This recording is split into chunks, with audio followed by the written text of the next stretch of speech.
Welcome to the Deep Dive. Today, we're going back in time to a period that I think continues to fascinate and horrify a lot of people, Nazi Germany. You've sent us this really interesting audio excerpt from a history podcast, and I can't wait to kind of dissect it with you. We're going to be exploring how the Nazis, beyond their notorious brutality, were masters of persuasion, using spectacle and propaganda to mold an entire nation's thinking. Yeah. You know what's often overlooked is how the Nazis didn't just seize power, they cultivated it. They understood that brute force could only go so far. Right. To truly dominate, they had to capture our hearts and minds. And that's where these Nuremberg rallies come in, right? The excerpt Yeah. really brings them to life. Yeah. They weren't just your typical, political events. Not at all. Imagine this. 700,000 people gathered, torchlight parades illuminating the night, synchronized movements creating this sea of humanity. All orchestrated with speeches perfectly timed with sunsets, strategically placed bonfires. It was sensory overload. It was really designed to evoke awe and a sense of belonging. Yeah. The podcast even mentions how foreign journalists, some initially skeptical of the Nazi regime, found themselves, swept up in the fervor. One described it as a hypnotic blend of ancient ritual and futuristic technology. Yeah, that's the genius, if you can call it that, of their approach, right? Yeah. They tapped into these deep-seated human desires for unity and purpose, weaving them into a powerful and ultimately dangerous movement. It is chilling to think how expertly they manipulated emotions to sway public opinion. And it wasn't just limited to these grand rallies. The Nazis were incredibly savvy with mass media, particularly radio and film. Absolutely. By 1939, Germany had the most extensive radio coverage in the world.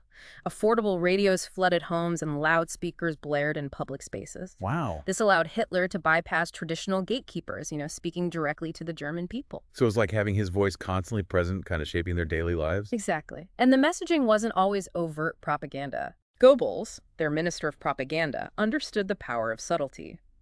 Nazi films often disguised their ideology within popular entertainment, subtly reinforcing their worldview. It's almost like sneaking spinach into a smoothie. You're getting the message whether you realize it or not. A very apt analogy. They aim to normalize their ideology, make it seem like an ordinary part of life. Speaking of shaping everyday life, the source material also delves into the role of women in the Third Reich.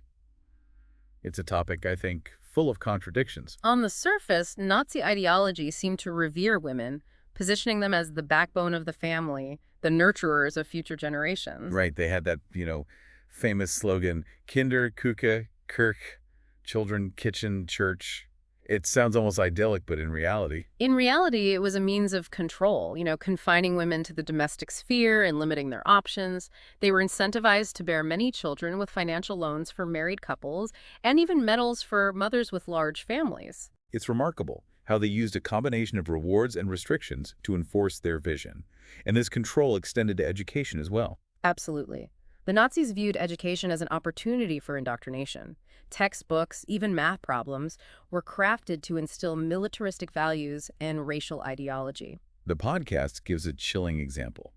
Math problems involving calculations about artillery trajectories and fighter-to-bomber ratios. It shows how deeply they embedded their ideology into every facet of learning, aiming to shape young minds from their earliest years. And to further reinforce their control, they targeted youth organizations. They dismantled independent groups like the Boy Scouts and Girl Guides, replacing them with the Hitler Youth and the League of German Maidens. So these weren't just social clubs. They were extensions of the Nazi ideology. Precisely. The Hitler Youth, for example, subjected boys to rigorous physical training, military drills, and constant ideological indoctrination, all while promoting Hitler as this godlike figure and glorifying war. The podcast even mentions that these organizations, despite their sinister purpose, held a certain appeal for young people. Yes, and that's crucial to understand, right?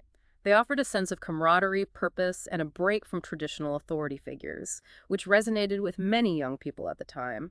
It's a reminder that even seemingly positive aspects can be manipulated for darker ends. And on a global scale, the 1936 Olympics hosted by Berlin were a prime example of that manipulation. The 1936 Olympics were a masterclass in propaganda, with the Nazis presenting a carefully constructed image of a thriving and unified Germany to the world. They downplayed their anti-Semitic rhetoric and invested heavily in creating a spectacle that showcased their vision of a revitalized nation. They even commissioned Leni Riefenstahl, the filmmaker behind Triumph of the Will, to document the games. Her film, Olympia, is visually stunning, but it subtly promotes Nazi ideals. It's a fascinating example of how art can be used for propaganda purposes. Absolutely. The film celebrates athleticism, the human form, the spirit of competition, all while subtly reinforcing the Nazi focus on physicality and national pride. Even the inclusion of Jesse Owens, the African-American track and field star who won 4 gold medals, was framed within their narrative. It's a stark reminder that even in moments of apparent international cooperation, ulterior motives can be at play. The Olympics were a temporary propaganda victory for the Nazis, but their true nature eventually became clear. As Hitler's expansionist policies became more apparent, the carefully crafted facade crumbled, revealing the true face of the regime. So what can we learn from this? From the Nazis' mastery of spectacle and propaganda, especially in today's world where information is so readily available and easily manipulated. It underscores the vital importance of critical thinking and media literacy. We need to be discerning consumers of information, questioning what we see and hear, especially when it appeals to our emotions. We need to be aware of our own biases and recognize how easily we can be swayed by those who exploit our fears and desires. Exactly. The legacy of the Nazi regime serves as a powerful reminder of the dangers of unchecked power, propaganda, and the manipulation of truth. We have a responsibility to learn from history and ensure that such horrors are never repeated. And speaking of learning from history, we'll be back in a moment to explore another aspect of the Nazi regime's control, one that reveals the extent to which they sought to shape every aspect of German life, even within the home. Stay with us. Welcome back. Before the break, we were discussing how the Nazis utilized spectacle and education to shape the minds of a nation. Now let's shift our focus to a more personal sphere, the German home. This is where it gets really interesting for me. The source material you provided highlights how the Nazis weren't content with simply controlling the public sphere. They wanted to extend their influence into the very fabric of German family life, particularly targeting women's roles. That's right. Nazi ideology was deeply rooted in traditional gender roles, and they had very specific ideas about where women belonged in their vision of society. And that's encapsulated in their slogan, Kinder, Küche, Kirche, meaning children, kitchen, church. On the surface, it sounds almost quaint, but as we've been discussing, there was a much darker side to this philosophy. Indeed. It essentially confined women to the domestic sphere, limiting their opportunities for education, careers, and any form of life outside the home. The podcast mentions how they incentivize women to have large families, offering financial loans for married couples, and even awarding medals to mothers based on the number of children they had. It's a striking example of how they used a system of rewards and punishments to achieve their ideological goals. They wanted to ensure a steady supply of Aryan children to fuel their vision of a growing and powerful nation. And on the flip side, they actively discourage women from pursuing careers or higher education. The podcast even mentions a program called the Pudding Matrix, which essentially funneled girls into a domestic science track with limited academic prospects. It's a clear demonstration of how they manipulated education to suit their agenda. They weren't interested in fostering intellectual curiosity or independent thinking in women. They needed them to be obedient homemakers and mothers. It's disturbing to see how they systematically tried to restrict women's choices and potential. And this control extended beyond the home and school. They also targeted youth organizations, right? Absolutely. The Nazis dissolved independent groups like the Boy Scouts and Girl Guides, replacing them with their own tightly controlled organizations.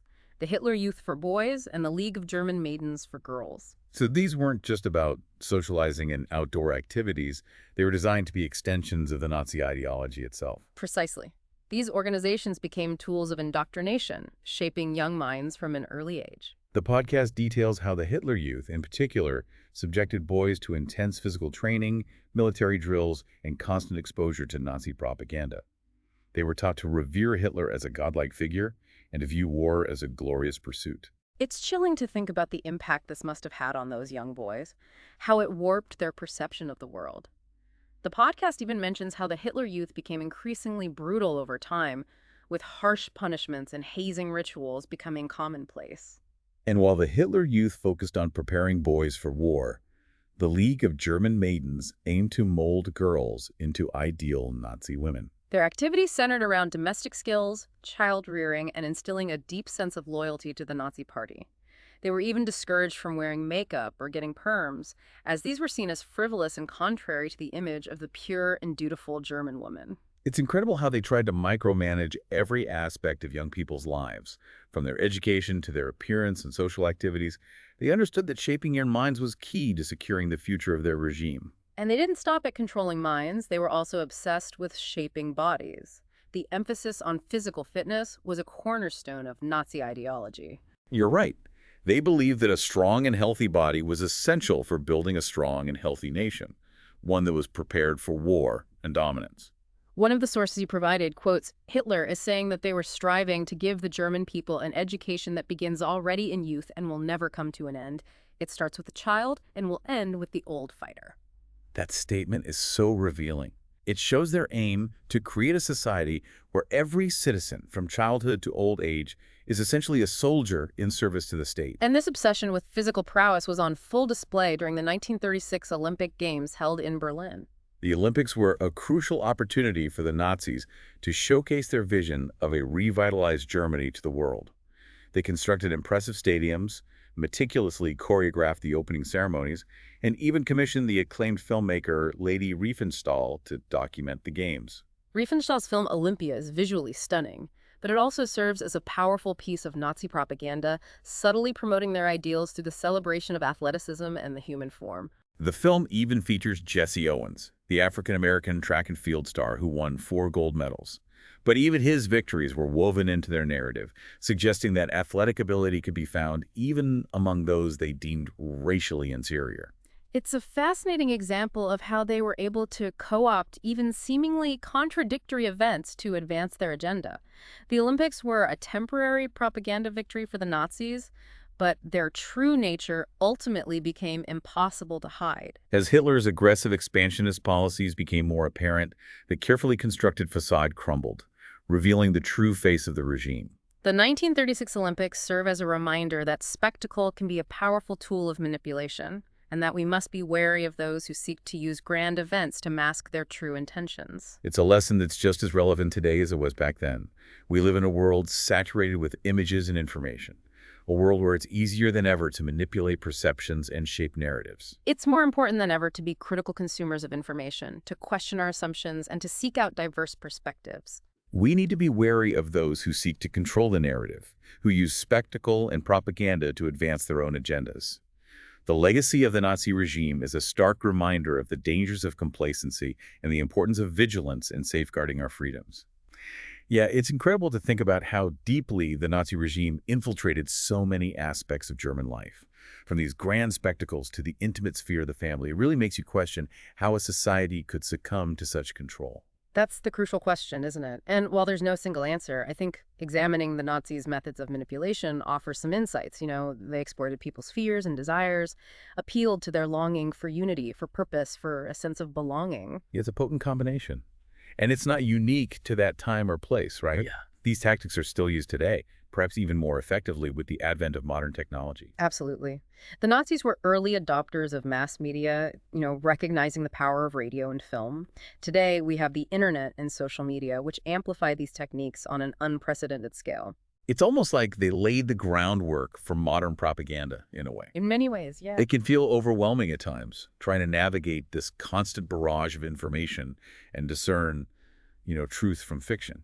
It's certainly a challenge, but I don't think it's insurmountable. We need to cultivate a healthy skepticism, questioning what we see and hear, especially when it comes from sources designed to trigger strong emotional responses. It's about being aware of our own biases, Yeah. right?